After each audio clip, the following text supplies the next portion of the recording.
Hello, and welcome to Ipsa Dixit, a podcast on legal scholarship. I'm your host, Brian L. Fry, Spears Gilbert Associate Professor of Law at the University of Kentucky College of Law. My guest is Matt Teichman, a full-time lecturer for the Humanities Core at the University of Chicago and the host of the Elucidations Philosophy podcast. His scholarship focuses on the philosophy of language, feminist philosophy, functional programming, and type theory. We will discuss his work on the meaning of generic statements and their implications for applied ethics. So welcome to the podcast, Matt. Thanks so much. It's great to be here. I'm a big fan of your show.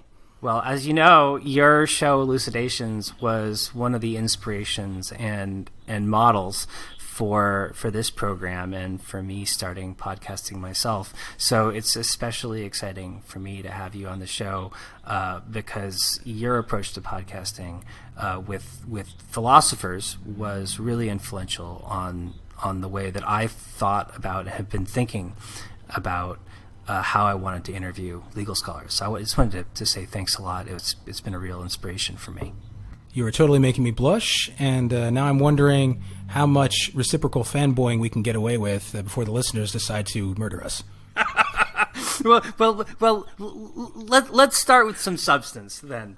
In the project that you're working on, you're discussing when generic statements and why generic statements can be offensive. But I think that in order to really understand the nature of your project, we have to understand in a formal sense what you mean by a generic statement and why they're so kind of difficult to understand philosophically. So maybe you could walk us through sort of what we mean when we talk about a generic statement and why have philosophers of language found generic statements so problematic?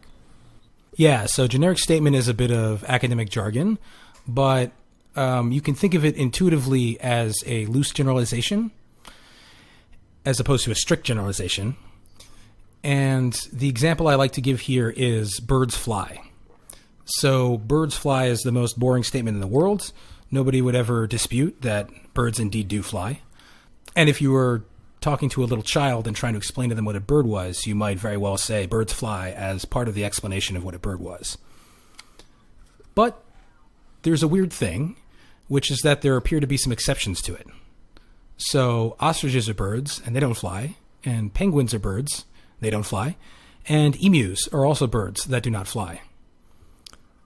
Now, if it was just sort of like a strict generalization, if there was even a single counterexample, it would have to be false. But with a statement like birds fly, strangely, we hear about ostriches and penguins and emus, and we don't retract our previous belief that birds fly. Somehow, these counterexamples are like permissible. They can be counterexamples to the generalization that the generic statement is making. They can be counterexamples to birds fly without making it false that birds fly. And from a certain point of view, that's really boring and every day. We do this all the time. But when you sit down and try to scratch your head about what's going on there and what you're saying, it's really weird, because isn't the whole point of making a general statement that if there's a counterexample, it's false? And like, how could you even be saying anything if there can be counterexamples, but it's still true? That just seems crazy. And yet, it's super commonplace. So there's like a little bit of a philosophical puzzle as to what's happening when you say stuff like birds fly. Right. So, I mean, it seems like on a certain level, the statement birds fly is like literally not true, and yet we clearly understand what it means, and it does communicative work. How does it do that? And like, how do we know whether a generic statement is true or false or is meaningful or not meaningful? I mean, is there like a model or a way of understanding what's going on? Yes. So now whether there's a model that actually works is another question. But lots of people are trying to figure out what exactly is going on with statements like this. One thing I want to mention quickly is that, so you sort of suggested just now that maybe birds fly is literally false. So maybe it's like metaphorically true or something, or maybe it's something else, like, or maybe it's loose talk. It's like loosely true, but literally it's false. And I just want to mention that that's one possible explanation of what's happening with generic statements. But you could also try to explain what's happening with a generic statement by saying it's just literally true. It's just that it doesn't mean every single bird flies. It means something a little bit weaker than every single bird flies. But that is literally true. But certainly you could also try to explain it as a case of people speaking loosely or metaphorically or something like that. And those are like two different approaches to the puzzle. So then how do people think about the way that generic statements work? In other words, what kind of theoretical models have philosophers of language proposed to think about how generic statements actually function? Right. So the general approach taken in philosophy of language, and I should also say natural language semantics, which is kind of this interdisciplinary field that spans both philosophy and linguistics. The standard approach there is to use the tools of mathematical logic to understand what in English or French or Hungarian or whatever language you're looking at, what one of those sentences means.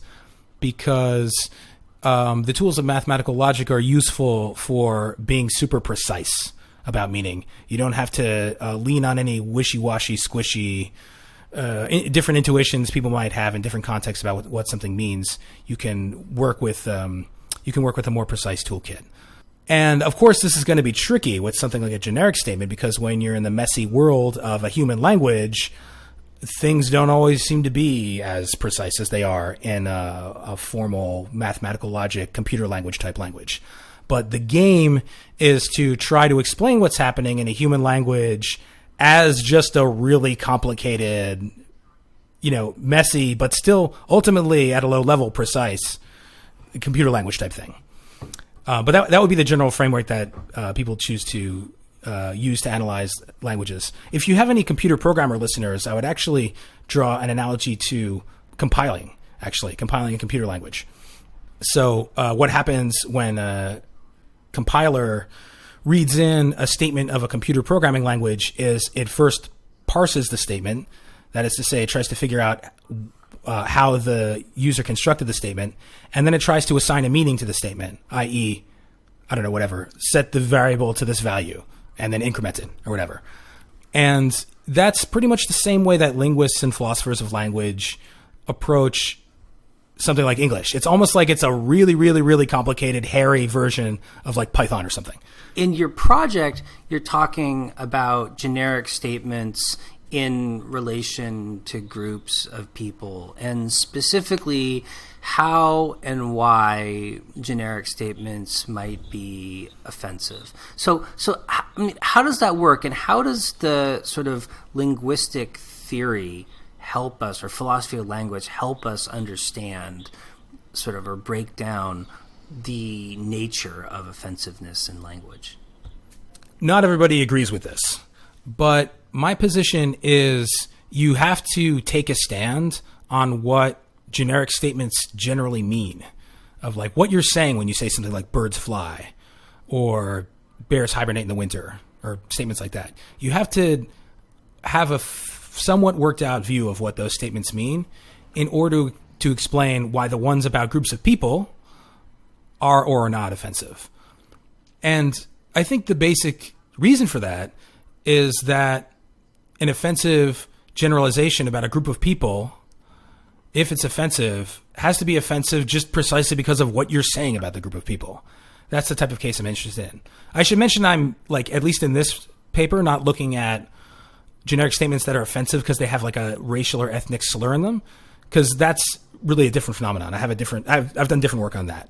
That's just like you stick a slur into any old sentence and it instantly gets offensive.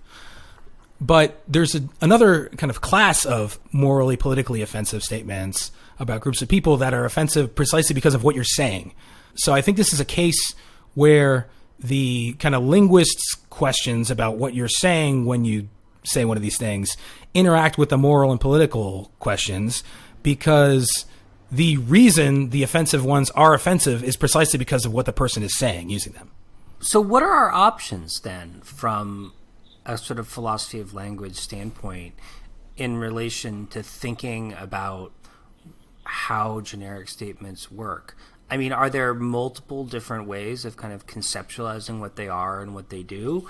And how should we then think about what's happening when people engage in making generic statements and the way that we're going to evaluate them as statements and as ways of conveying meaning. Yeah. So there are many different theories that are on the market. Like any topic in academic literature, there's infinitely many papers and books on the topic, taking every possible position in logical space on the topic. And generics are no exception. There's been a literature on them, not so much in philosophy, but especially in linguistics, cognitive science, and psychology, and computer science for about 40 years. The philosophy's intervention in that literature is more recent. But anyway, there's been an academic literature on this that's super vast. For such a long period of time, there are just so many theories. So maybe what I'll do is I'll mention a couple different ways you might think about what's happening in a generic statement, and then I'll say what general category my approach falls into. So one option is one you just mentioned.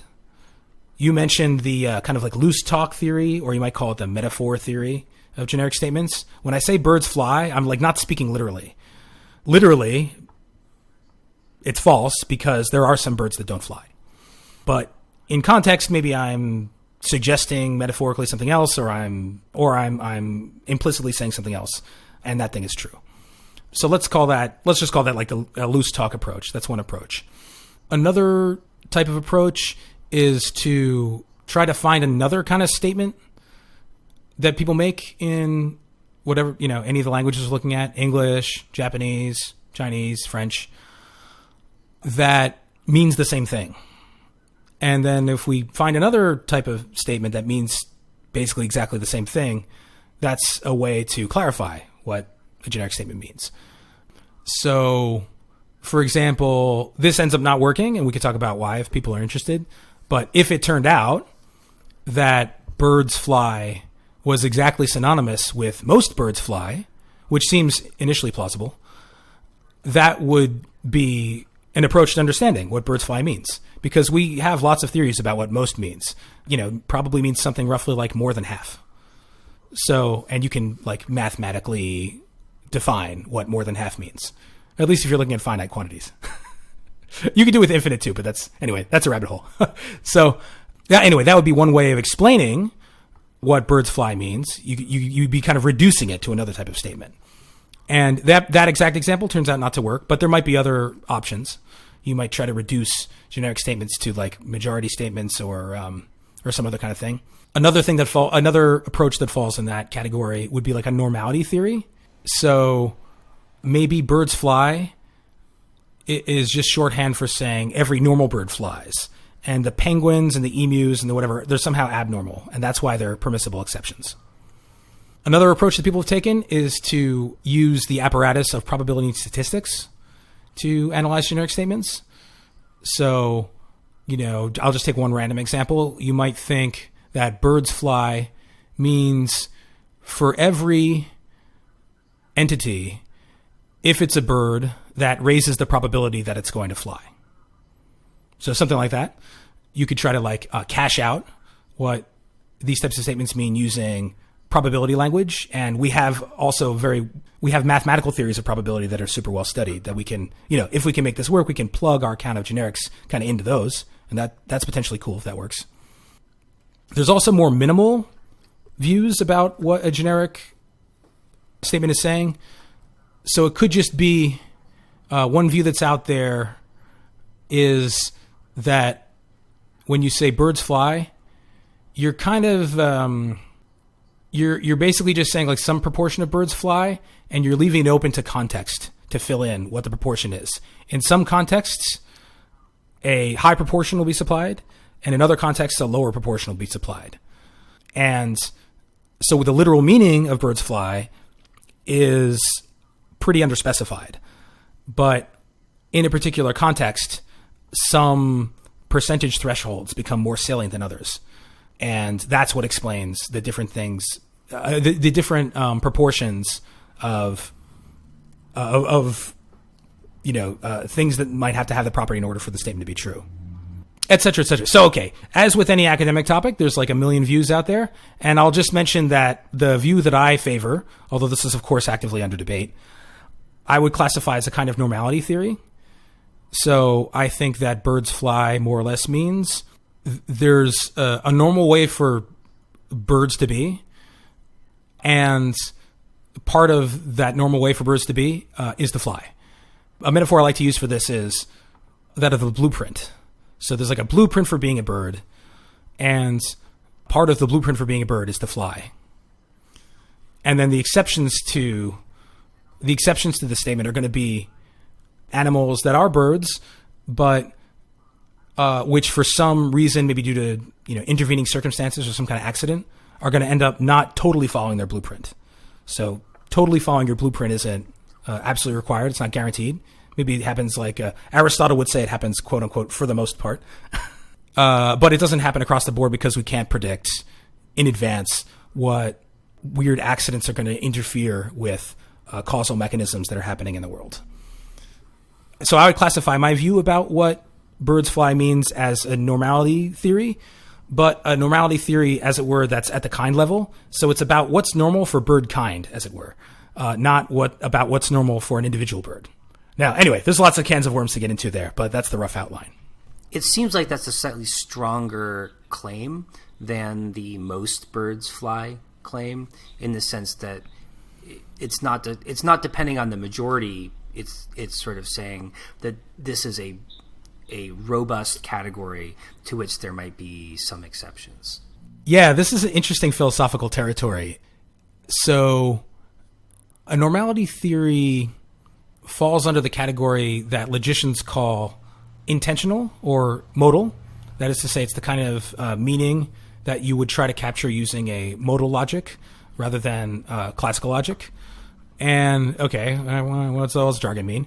So intuitively, that kind of modal meaning or intentional meaning is looking not just at actual circumstances, but at ideal circumstances. So let's look at all the different possible ways the world could be and think about which of those, all those different possible ways the world could be, which is the ideal.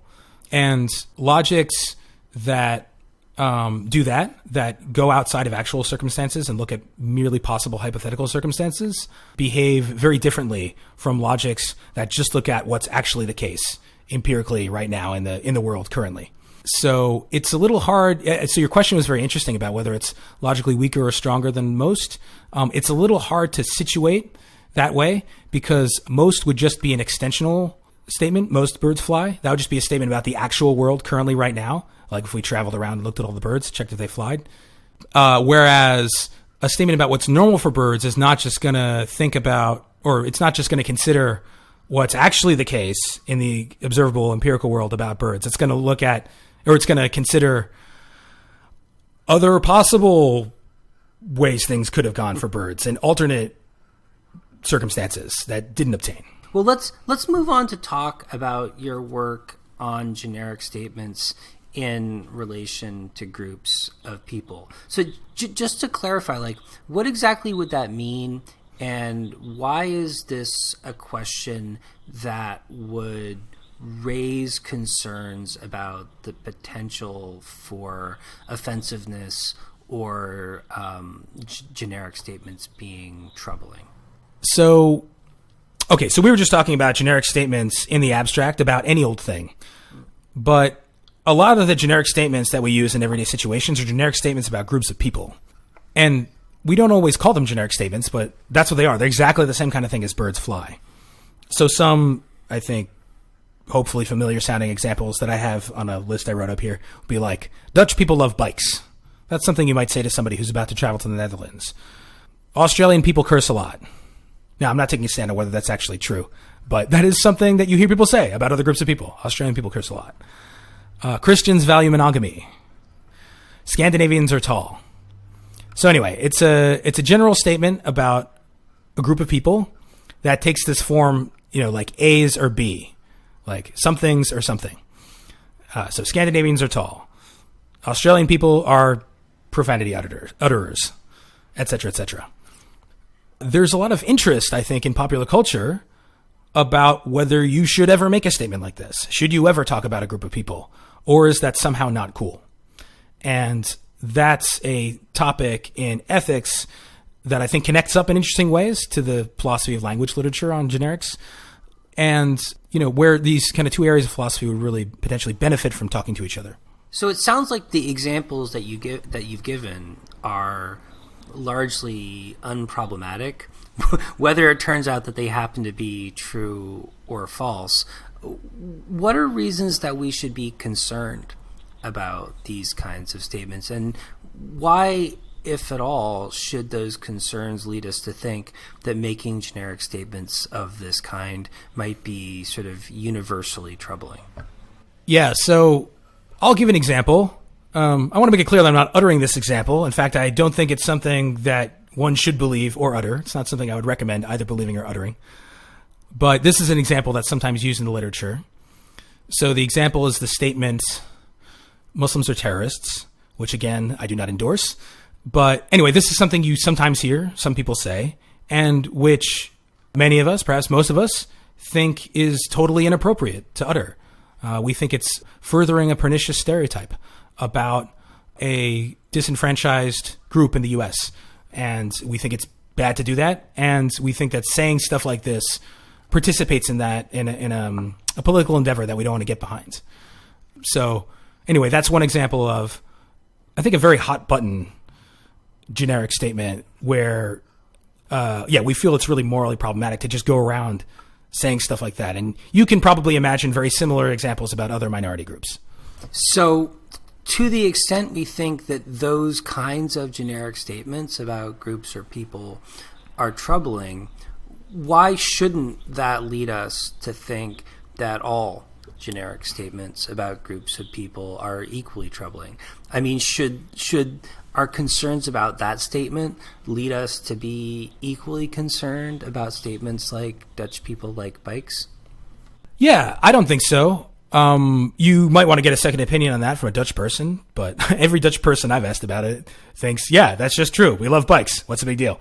Not offensive at all.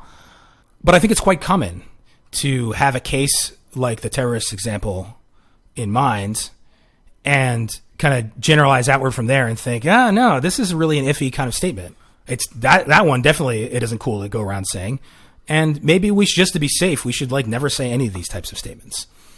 They're just problematic. And that view, I think, is fairly widely held. I come across it all the time. For example, my students, my freshmen come into my humanities core class basically having learned that that's the case. So you should never make blanket statements about groups of people. So I think, there's enough skittishness around examples like that there's a strong temptation to say, whoa there, let's just never do this. But it seems to me that's a mistake. There's lots of ways of seeing how it's a mistake, but here's just a very, very, very simple kind of counterexample to the idea that every statement that begins with the word Muslims is offensive. I think the statement, Muslims believe that there is exactly one God, is not offensive. In fact, it's completely true. It's part of the definition of, or it's, one of the defining characteristics of Islam, that there is exactly one God. And I would be very surprised, again, get your second and third opinions about this from actual Muslims, but I would be very surprised personally if any Muslim were offended by a flat descriptive statement about the tenets of their religion like that. So just that type of example, I think, is enough to show that just because a statement begins with the word Muslims, that doesn't necessarily mean it's offensive.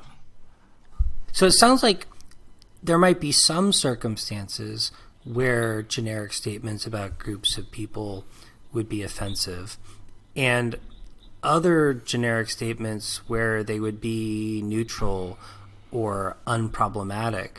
Are there reasons to think that in some circumstances generic statements about groups of people would be positive or useful? I mean, it seems like generic statements are a linguistic tool that we use very extensively in other contexts.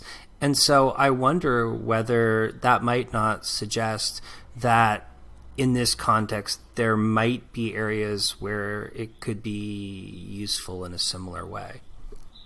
Yeah, I think some of the examples we opened with are maybe examples of that. So Dutch people love bikes. If you're completely new to the culture in the Netherlands, that could be a very useful piece of information to know going in there. You want to go in there, I don't know, not talking a lot of trash about bikes, or I don't know, not planning to drive your car everywhere, or I don't know, maybe you do want to plan to drive your car everywhere. But in any event, you want to take into account the information about the relevant cultural fact. And that can be very useful. I mean, there's a reason we crack open a guidebook before going to a country and cram our heads with statements like these. Is because we find it useful for navigating the culture of the place we're going to. So I think that's one type of example. Another type of example that's very interesting to me was raised in a 2017 paper by Jennifer Saul. And she gives the example of sort of social justice activism generic statements that are trying to describe a systemic problem, raise awareness about a systemic problem. So, for example, imagine I'm a female software engineer at one of the big tech companies, and I experience a lot of sexism, as indeed many female software engineers today are experiencing a lot of sexism at big tech companies. I mean, getting better, but it's still an issue.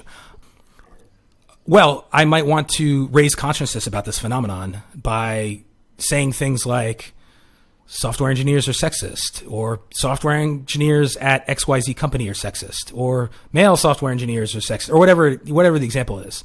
It might actually be a positive contribution to some kind of social or political organizing to make that type of statement. Interestingly, there could be some people who might find that offensive. So maybe there's like a, hashtag not all software engineers lobby or something who would be like, no, actually, whatever. Software engineers are totally feminist and this is besmirching our good name. And I mean, I'm inclined to think the statement is accurate and fine, but whatever. There might be somebody who takes umbrage at that. But even somebody who takes umbrage at a statement like that, I think can very readily plug in their minds some other example of the same type of thing. Maybe an example about systemic racism in Jim Crow South in America or something like that. There's always going to be examples of consciousness raising in social justice movements that involve describing a systematic problem, a systematic social problem, using a generic statement about the group of people who are, the oppressors. So I think Jennifer Saul there has raised a very interesting other type of case where it can actually have a, arguably a morally positive effect to use a generic statement about a group of people. So if I may, it sounds like the argument then is that in some circumstances, generic statements about groups of people could be valuable or positive because they state a truth that people don't want to hear, whether or not the people in question are offended by the nature of the statement being made. Exactly so, yeah. And I think I think what you've just shown is that it's an important commitment that you actually are saying something when you utter a generic statement. We do have the intuition that there's this possibility. You could be speaking truth to power, regardless of whether doing so makes people around you uncomfortable, and that could be morally justified. And I think that whole, even be able to envision that scenario only makes sense if we think that there is sort of like actual concrete, tangible stuff you're saying when you say something like this. So how then do we identify, when a generic statement is offensive, and then B, I guess as a corollary, when that offensiveness makes the statement inappropriate or a statement that should be condemned? In other words, how do we identify both the quality and the context in which we think that the statement is not a good statement to make as opposed to a neutral or positive statement to make? Yeah, so I've already hinted at part of the answer to this, which is I think you have to believe that it's possible for generic statements to be true rather than false, that it's possible that they're saying something substantial, that it's possible to raise evidence for or against them and debate whether a given generic statement is true or false. That all has to be stuff that you can do with generic statements in order for them to be able to be offensive. And the fact that they can be offensive, I think, is a sign of all those things. So I think there are basically two conditions. And there might be counterexamples. I think there may even be necessary and sufficient conditions. But anyway, there are at the very least two preconditions on a generic statement about a group of people being offensive. And the first one is very simple. It's that the generic statement is false. So I think in all the cases of offensive generic statements, the statement being made about the relevant group of people is not true. And that's part of what raises our ire when we hear it said. And then the second condition that I think there is, a second condition that I would argue there is on a generic statement being offensive is, so it should not just be false, but it should also be widely believed to be true, and so be furthering a widely held false belief, or be an attempt to further a widely held false belief. So it should tap into some mistaken view that a lot of people have and further that, in addition to just being false. Because when you think about it, there's lots of random stuff you could say about any demographic group that's false, that isn't offensive. If I say Muslims love prog rock, that's just a totally random thing. Like if somebody said that to you, you wouldn't think that they were like an Islamophobe. You would just think they were deeply confused. So it can't just be that they're false. But I think they have to be false and also be widely believed to be true. And this is what we try to get at with our rhetoric of, well, they're furthering a pernicious stereotype. The pernicious stereotype bit is, I think, getting at the idea that this generic, a lot of people think it's true, and it's really not. And the speaker should know better than to say this false thing that a lot of people think is true. So I think I better understand then why you think our analysis of how generic statements work is important to understanding their offensiveness. But I wonder if you could talk a little bit more about how we identify the truth or falsity of a generic statement in this context, or maybe even just how do we know exactly what a generic statement means in order to identify whether or not it's true or false, and whether or not it's widely held to be true in order to evaluate its sort of appropriate treatment as an offensive and inappropriate statement to make. Okay, so here's where I think we have to be a little bit careful about about two different things that often get conflated in discussions of generic sentences. So this is going to be a little bit wonky and philosophical, so feel free to grill me on it further if it's not clear. But I think we should draw a distinction between the evidence gathering stuff, like what counts as evidence in favor of a generic, what counts as support for the hypothesis that a generic is true, what counts as disconfirming evidence that a given generic is true. There's all those sets of questions about how do you go out into the world, play detective, and determine whether a generic is true. Those are questions that philosophers would call epistemological, but it has to do with how you verify whether or not a statement is true. And it's, presumably something like the scientific method is how you do that. So there's those questions. How do you tell whether a generic statement is true? And then there's a separate question, which is, what is the meaning of a generic statement? So what are you saying when you say that birds fly, versus how do you go out into the world and tell whether birds fly? So I think we want to draw a distinction between those two questions. The question, how do we tell whether birds fly? And what is it for birds to fly? And so too with groups of people. I think the question, what are you saying when you say Americans love apple pie, is a distinct question from how do I go out and tell whether Americans love apple pie? And the answer I favor to how do you go out and tell whether Americans love apple pie is pretty boring. It's basically just sometimes called the problem of induction. So you go out and you observe individual cases, and at a certain point, if your hypothesis is confirmed by enough individual cases, you then make the leap and conclude that the generic is true. So if I go around to American households and I check what's on the menu for dessert, after enough of a critical mass of observations of Americans eating apple pie has happened, I eventually make the determination that the best explanation for what I've observed so far is the hypothesis that Americans love apple pie. Now, you might say, wait a minute, I thought we opened by saying generic statements aren't like that. You don't, they're not true in virtue of what's the case in the actual world. They're true in virtue of what's the case normally or whatever. And that's true.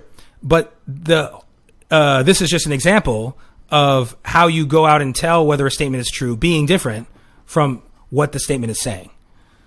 So a statement could be saying something about ideal non-actual situations, ideal hypothetical situations. It could be about those. But at the end of the day, we can't venture out into hypothetical situations and observe those. we have to just observe the actual world. So the way you verify or tell whether the statement is true is, in fact, by going out and looking at the actual world and trying to extrapolate from there to this claim about the ideal thing. So, yeah, I think just the same way we investigate any other general empirical fact is the way you have to investigate whether a generic statement is true. Go out and observe stuff. In the case of groups of people, it's probably going to involve talking to a lot of people, gathering anecdotal evidence. Maybe you want a mix of qualitative and quantitative evidence, just any kind of evidence you can gather. And after a certain point, it's always going to be a bit of a judgment call, like exactly how much evidence is required to fully support the conclusion. But anyway, at some point, after enough evidence has piled up, we say, yeah, I think this is true. And I think you can basically do that with these statements about groups of people, even though there may not be a numerically completely precise cutoff of like exactly how much evidence is required to draw this conclusion.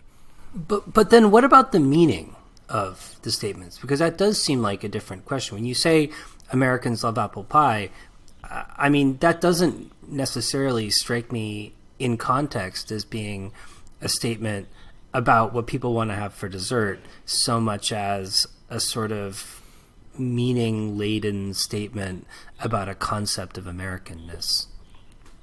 That's true. So one further complication, as though we needed more. There are so many complications we've been wrestling with already. Sigh.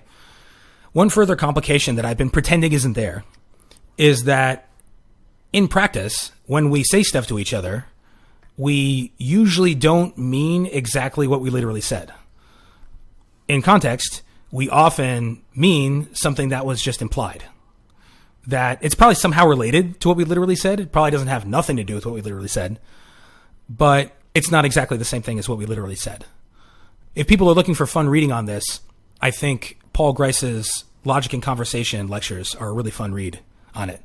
But yes, this is a further bit of messy noise layered on top of all the stuff we've just been looking at, that in general, when you say something to somebody else, you usually tweak the literal meaning of what you actually said a little bit in context, so that in context you mean something just a little bit off to the side of what you literally said. And Americans love apple pie, in a lot of contexts in which you hear that, is probably a case of that.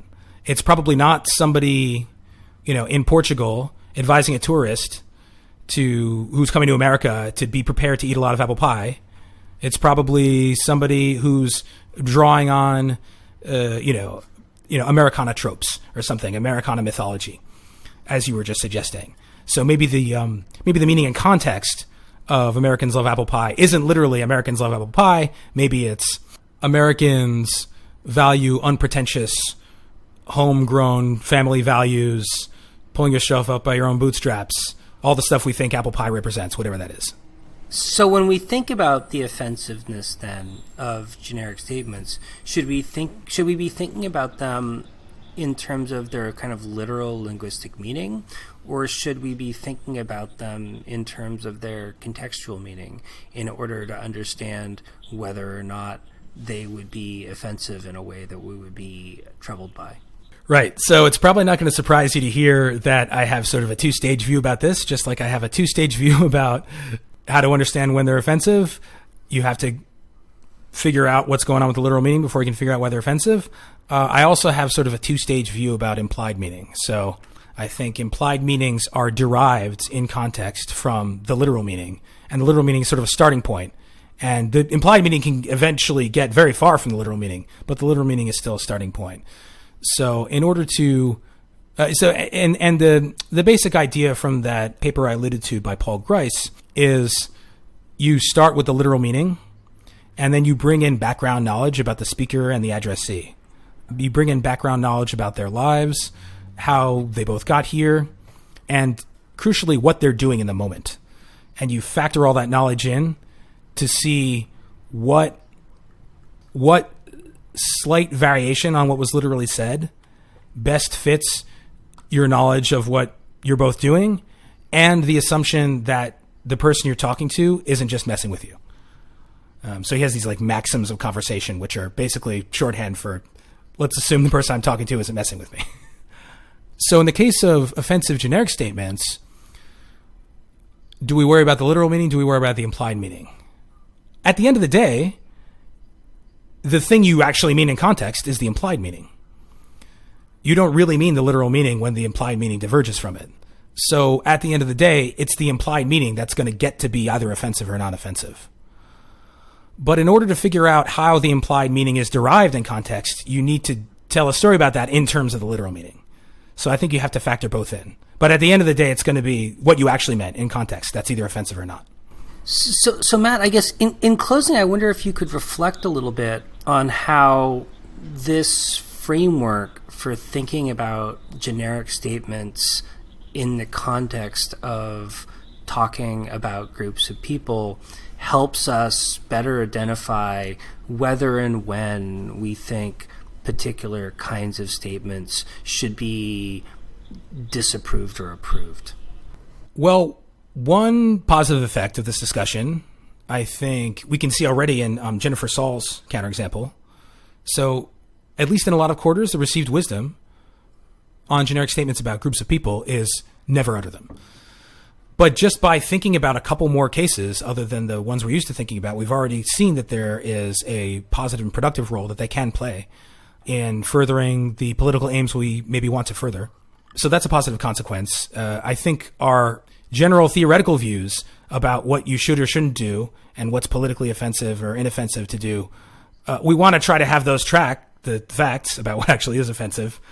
So insofar as we have more accurate general views about that stuff, that helps us, I think, be better conversational partners and helps us better negotiate with each other when there is a political disagreement. And there's also a sort of like there's implications of this for the practice of morally blaming each other and morally penalizing each other. If you blame and penalize and punish somebody for doing something bad,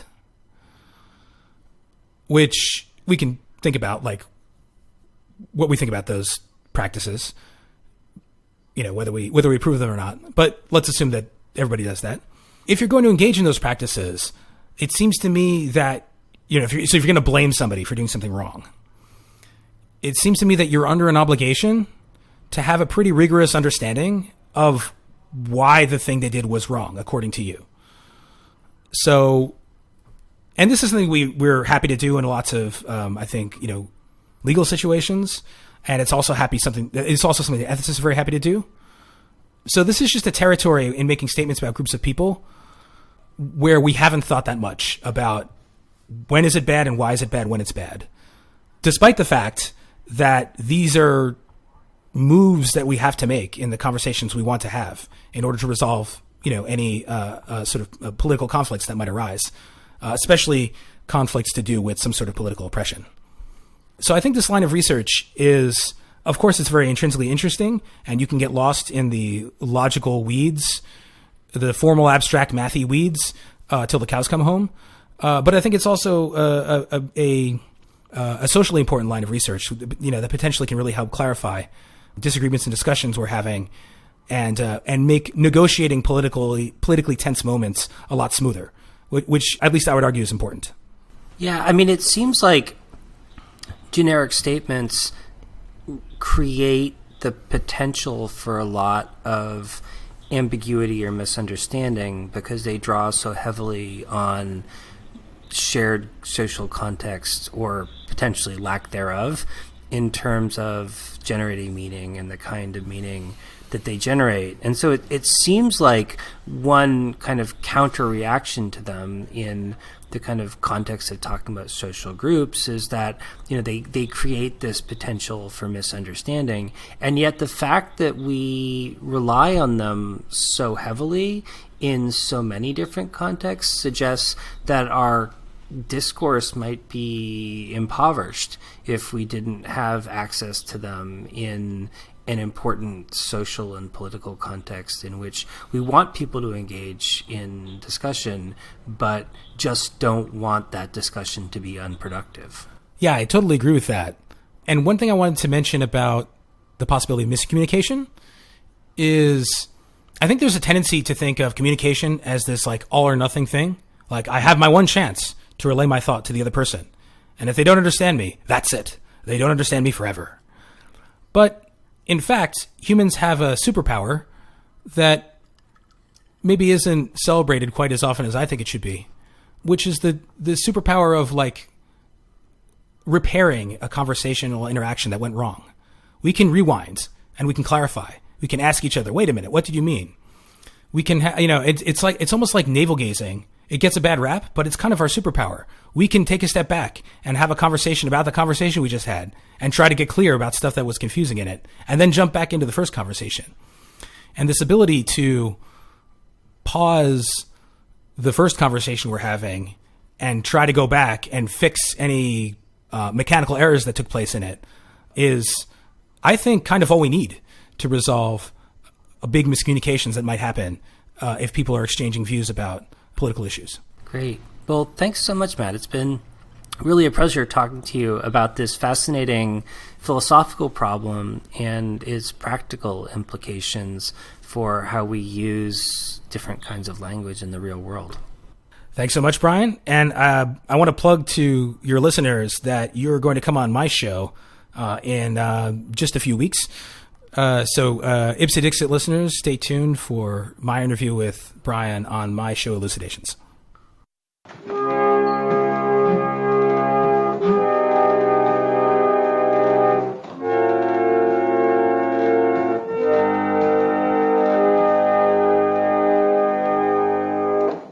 Well, what'll it be today? I don't know. What kind of sandwiches have you got? Let's see. We got bologna, we got grilled cheese and bacon, Swiss cheese on rye, liverwurst, and sardines. Sardines. Hey, that sounds good. Have you got those good, firm, meaty sardines? Oh, you mean the ones caught and canned in Maine? Yeah. The only kind we use. Makes a sardine sandwich worth eating. Yeah, I sure hate them when they're all bread. Most of our customers say our sardine sandwiches are the best in town. Oh, no, they're not. Huh? My wife's are. She uses Maine sardines, too. Well, what'll it be today? I don't know. What kind of sandwiches have you got? Let's see. We got salami, egg salad, pastrami, ham and cheese, sardines. Yeah, okay, sardines. But don't give me those skinny little ones. I know. You want the ones caught and canned in the state of Maine. Right. They're meatier. They sure are. I like to know what I'm eating. Only kind to use for a sandwich. With Maine sardines, you get something to sink your teeth into. A real He-Man sandwich. And it's got lots of taste, too. Hey, I'm hungry. Where's my sandwich? One Maine sardine sandwich! Hi, Hank. What kind of sandwiches have you got today? Well, how about a nice sardine sandwich? Sardine. Or bacon and egg, grilled cheese, salami. Yeah, give me sardine on a roll, but make sure I can find the sardines. Every day we go through the same bit, and every day I gotta tell you, we use Maine sardines. They're meatier, got more flavor. They make the best sardine sandwiches. They are good, yes. Maine sardines. That means they come from the state of Maine, huh? That's right. Sardines caught and canned in the state of Maine. Here, enjoy it. Sure will. Hi, Hank. What kind of sandwiches you got today? Look, mister, why don't you just order a sardine sandwich? Yeah, come to think of it, your sardine sandwiches are really good. Some places you can't even find the sardines in the sandwich, but here you get a good, meaty sandwich. Lots of flavor, too. That what you want? Guess that's because you fellas know to use Maine sardines for sandwiches. Yeah, that's right. That what you want? Those Maine sardines sure make the best sardine sandwiches. Listen, I haven't got all day. You want a sardine sandwich? I tell you what, give me a sandwich of Maine sardines on rye.